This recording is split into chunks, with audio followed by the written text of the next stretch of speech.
My name is Margaret Rowland. I'm 67 years old. Most people call me Maggie. I've lived long enough to know that humiliation rarely arrives with warning. It slips in quietly, like morning light under a closed door. That Tuesday began like any other. The kettle whistled. My porch smelled faintly of salt and magnolia, and the Charleston air had that mild chill that only pretends to be winter. I sat at the kitchen table with my coffee, the paper folded beside me, and opened my phone out of habit.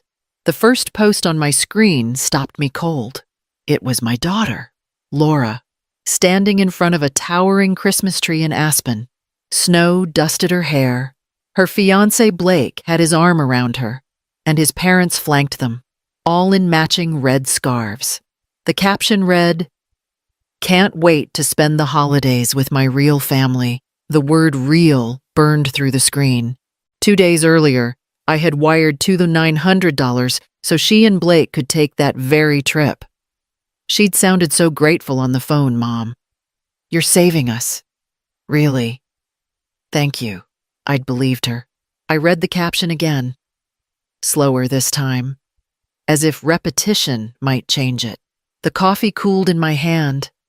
My first instinct was to call, to demand an explanation, but anger felt too small for the moment. Instead, I opened the comments and typed 12 words, "Your real family won't be paying for your trip." Then I set the phone down and finished my coffee.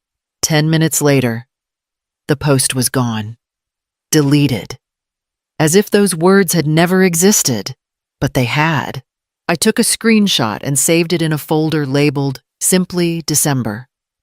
Then I folded the dish rag, turned off the kettle, and stood by the window for a long time, watching a pair of gulls cut across the gray sky over the harbor. The house was quiet, except for the hum of the refrigerator and the clock's steady tick, measuring out the first moments of a new distance between us. By the time the church bells struck 9, I knew I wouldn't be hearing from my daughter that day. Chapter 2. Ghosts of Politeness. The rest of the morning passed in silence. No call, no apology, just the soft rhythm of the washing machine in the next room and the low creak of the house settling into another quiet day. I moved through the kitchen like someone walking inside an old photograph, careful not to disturb what was already fading. On the laundry table lay a sweatshirt Laura had left behind years ago, pale blue with the name of her college cracked across the front. I folded it neatly, smoothing the sleeves, the fabric still faintly scented with the detergent she used back then. For a moment, I could almost hear her voice echoing from the hallway, asking if I'd seen her keys, rushing to catch a ride, promising to call. She'd kept those promises at first short calls on Sunday evenings. Quick updates about work, about Blake, about how busy life had become. Then the messages grew shorter, the calls less frequent. Holidays turned into texted photos from airports or dinners I wasn't invited to. Everything became polite, efficient, trimmed of feeling. I remembered something she once said after her first visit to Blake's family home in Asheville. "They make everything feel so put together," she'd told me, her voice full of admiration. At the time, I'd smiled, proud she was loved by people who seemed kind. But now that line came back like a thread unraveling put together. That was what she wanted to be: seamless, effortless, untouched by the rough edges of where she came from. I stacked the folded laundry in the basket, turned off the machine, and stood alone in the hum of my own home, wondering when the warmth between us had cooled into something that looked like civility but felt like distance. The next morning, I woke before dawn, long before the church bells or the gulls. The air in the house was cold, untouched, like it hadn't decided to welcome the day yet. I made tea instead of coffee, this time strong, plain, and carried the mug to my desk in the corner of the dining room, where the old laptop waited. The glow of the screen filled the room as I typed in the password I hadn't used in months, the joint account Laura and I had opened for her wedding expenses. She'd wanted something transparent. She'd said, a way for us both to track progress. Back then, I'd thought it was a gesture of maturity. The balance looked lower than I remembered. I scrolled through the statements slowly, line by line, letting the accountant in me wake up. The one who had spent 40 years chasing misplaced decimals and forgotten ledgers. The first charge was a hotel deposit in Aspen Lodge at White Pines. Then came vendor meeting, charged at a restaurant that served tasting menus and imported wine. Next, a pair of event coordination payments routed to a wellness spa. Nothing about it spelled wedding. A few more scrolls down. One transaction caught my eye. Venmo transfer refund from Mom's wedding gift fund. Blake Cartwell. The date was a week before the Aspen trip. A refund. To him, I stared at the screen until the numbers started to blur, until the glow turned harsh against my eyes. I had taught Laura how to balance her first checkbook when she was 16. She'd laughed when I'd made her write every expense in pen. You're too serious. Mom, maybe I was. Maybe seriousness was the only thing that kept me from falling apart now. I opened a blank spreadsheet and began to type. Merchant names, amounts, dates, categories. My hands moved on their own steady. Practiced, detached. When I was done, I printed every page, 3 copies each, and slid them into a manila folder. By the time the printer went quiet, the sun had reached the window, brushing the glass with thin light. I placed the folder beside my cup of cold tea and looked at it for a long time. It wasn't anger I felt then. It was clarity, sharp, heavy, and absolute. Chapter 4, The Call to Grace and a Lawyer. By noon, the folder sat on the kitchen table beside my untouched lunch. I'd been staring at it for nearly an hour, the way you stare at something that's already changed your life. The evidence was plain. What I didn't know was what to do with it. Old habits saved me. I reached for the phone and dialed a number I hadn't used in years. Helen Ross. We'd worked together back when I handled forensic bookkeeping for the courts, and she managed estate audits. Helen had always been calm, methodical, and mercifully immune to panic. Maggie, she said after 2 rings, her voice warm but alert. It's been a long time. I've got a situation. I told her. It's personal, and it involves numbers. An hour later, we sat across from each other in her quiet office downtown. Her walls were lined with framed degrees and faintly yellowed case files. The air scented with old paper and lemon polish. I laid out the folder between us. Helen opened it, adjusted her glasses, and began reading silently. When she looked up, her tone was steady, factual. You've documented everything well. These, she tapped the highlighted pages, would legally qualify as misappropriated funds. Some can be reclassified. Others are conditional gifts, meaning, if the conditions aren't met, you can reclaim them. I exhaled slowly, the words reclaim and conditional sinking in like a lifeline I hadn't known to ask for. Helen leaned back in her chair. My advice, freeze the account quietly. Don't warn them. You're not punishing. You're protecting your assets and, frankly, your dignity. I nodded, but didn't speak. My heart ached at the thought of my own daughter seeing me as an adversary, a line item to negotiate around. Helen's expression softened. Maggie, sometimes love means setting boundaries so clear they can't be rewritten. The sentence lingered as I signed the authorization form. The sound of my pen against paper felt final, yet not cruel, more like the closing of a door that had been left open too long. Laura stopped by 2 evenings later, suitcase in her car and a new kind of distance in her smile. She said she only had an hour before driving to Asheville. I'd cooked her favorite chicken casserole and green beans with butter, though I wasn't sure why. Habit. Maybe. She talked easily at first. Her words tumbling over themselves about ski passes, Blake's parents, and the magical snow she'd always dreamed of. I listened, nodded, passed the rolls. It almost felt like before until I mentioned the account. I looked over the wedding fund last night, I said lightly. Some of the transactions didn't seem tied to the ceremony. Her fork paused halfway to her mouth. Then she gave a small laugh, too bright, too careful. Oh, Mom, don't be dramatic. Everyone helps a little. We'll balance it all out later. Something in her tone, the smooth confidence. The easy dismissal didn't sound like my daughter. It sounded like Blake's mother, with her lacquered calm and way of turning judgment into charm. I set my napkin down and reached for my water glass, keeping my voice steady. I'm sure you will, I said. Just make sure you keep receipts. Laura smiled, the polite kind that ends a conversation. She said she had to get on the road before dark. I walked her to the door, helped her with her coat, and kissed her cheek out of reflex. Her perfume lingered after she left something expensive and cold, a scent that didn't belong in this house. When the headlights disappeared down the street, I stood by the doorway for a while, hand resting on the frame. The casserole cooled on the table, untouched on her plate. The quiet that followed felt heavier than any argument could have been.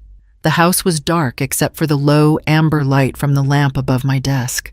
Midnight had already passed. But sleep wasn't coming. The casserole from dinner still sat in the sink, untouched.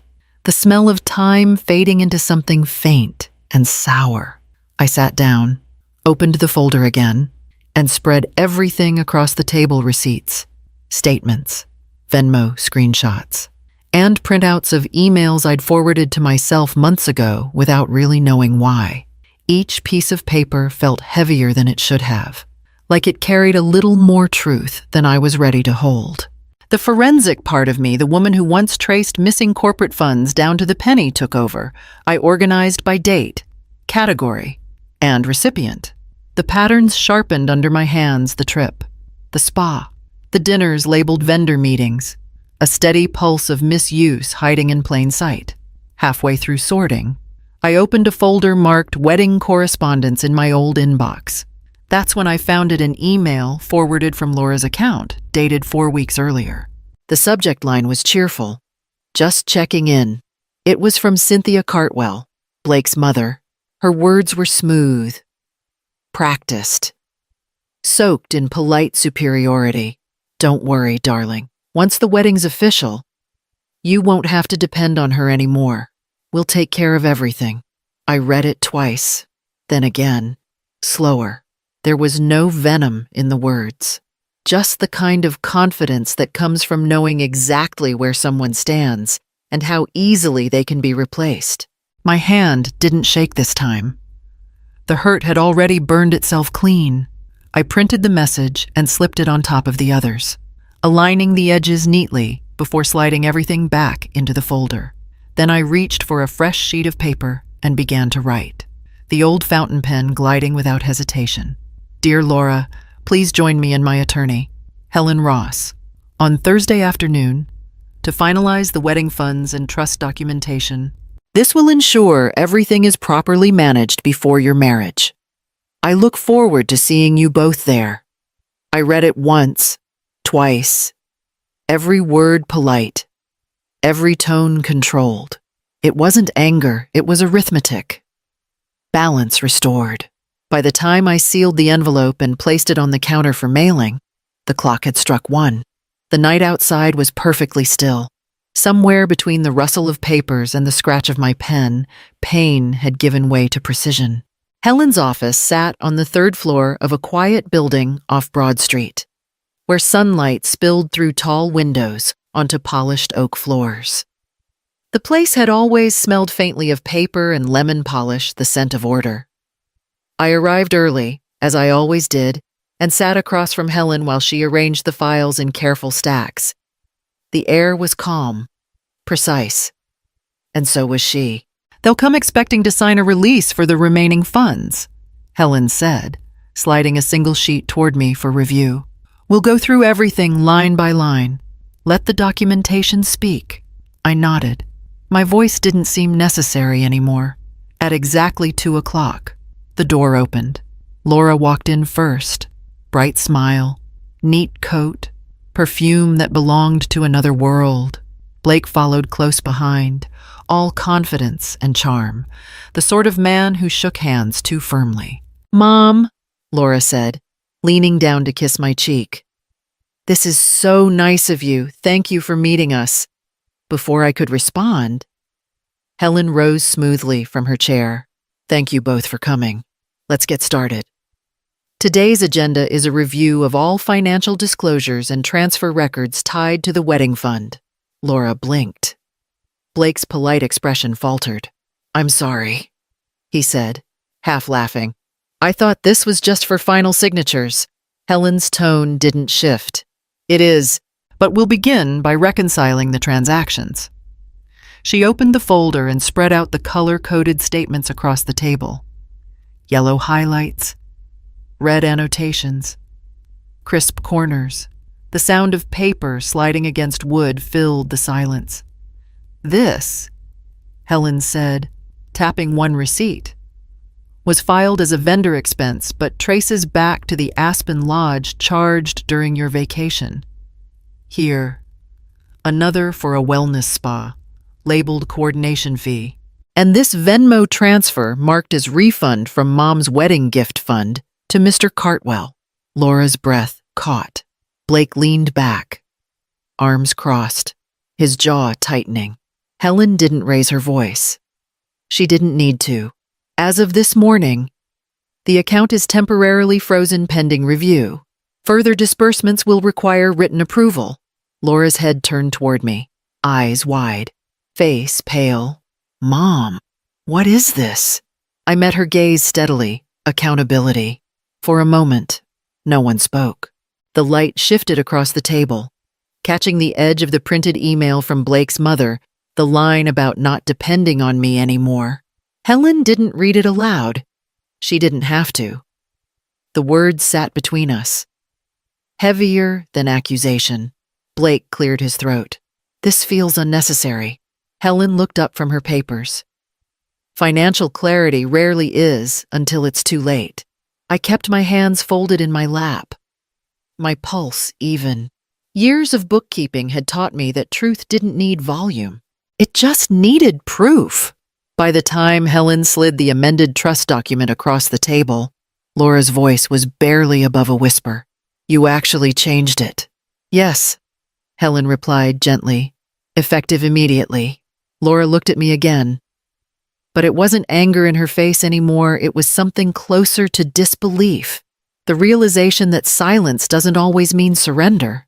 3 days after the meeting, the ripples began to show. Blake's parents sent a brief, carefully worded email to Helen's office, copied to me. They were reevaluating the timing of the wedding and suggested postponing the event until circumstances align more favorably. No apology. No explanation, just distance wrapped in politeness. Laura didn't call. She didn't text. The next morning, I noticed her social media had gone dark. The engagement photos vanished. The countdown posts disappeared. And the last caption about Aspen was gone, as if it had never existed. Her world, so curated and bright, had gone silent. I didn't feel victorious. I didn't even feel angry. I simply went outside and tended the garden. The soil was cold beneath my gloves, rich and forgiving. I pulled a few weeds, trimmed the rosemary, and let the quiet settle into my bones. That night, I slept for 8 uninterrupted hours, the first full night in months. The air inside the house felt different when I woke. Lighter, somehow. No tension humming under the surface. No need to brace for the next slight or silence. The dining table still held the same vase of wilted chrysanthemums from last week, but they looked softer in the morning light. I carried them out to the compost, washed the vase, and filled it again this time with fresh camellias from the yard. For the first time in years, the house didn't feel empty. It felt honest. The rain had been steady all afternoon, a soft, unending rhythm against the porch roof. I was reading by the window when I heard the knock, 3 uncertain taps, followed by silence. When I opened the door, Laura stood there, soaked to the bone. Her eyes red and raw. They dropped me. She said before I could speak, "Blake's parents. They said I should have known better than to bring trouble into the family." Her voice broke on the last word. She looked smaller than I remembered, stripped of the practiced ease she used to wear like armor. I stepped aside. She came in quietly, leaving wet footprints across the rug.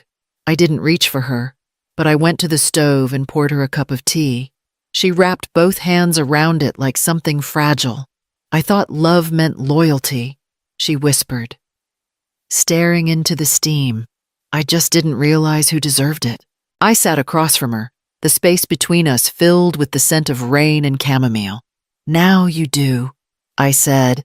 She nodded, eyes down, and for the first time in years, the silence between us didn't feel like a wall. It felt like a beginning. Weeks passed quietly.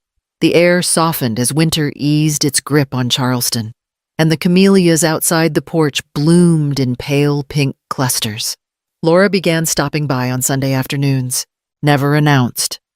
Never long, just enough to fold laundry, water the plants, or help me bring in groceries.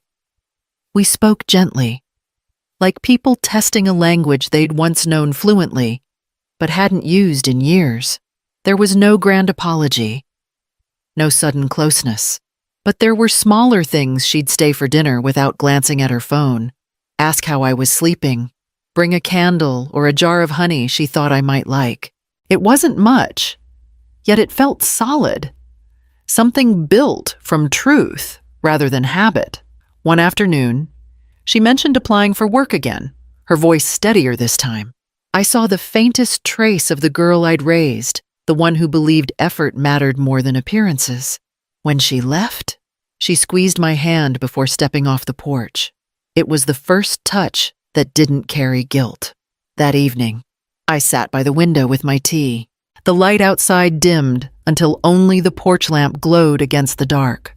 I reached over and switched it on, not as a beacon waiting for someone to return, but as a sign of the life still here, warm and steady.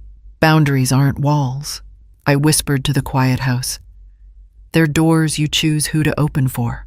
The light stayed on, soft and certain, filling the room with something that felt a lot like peace.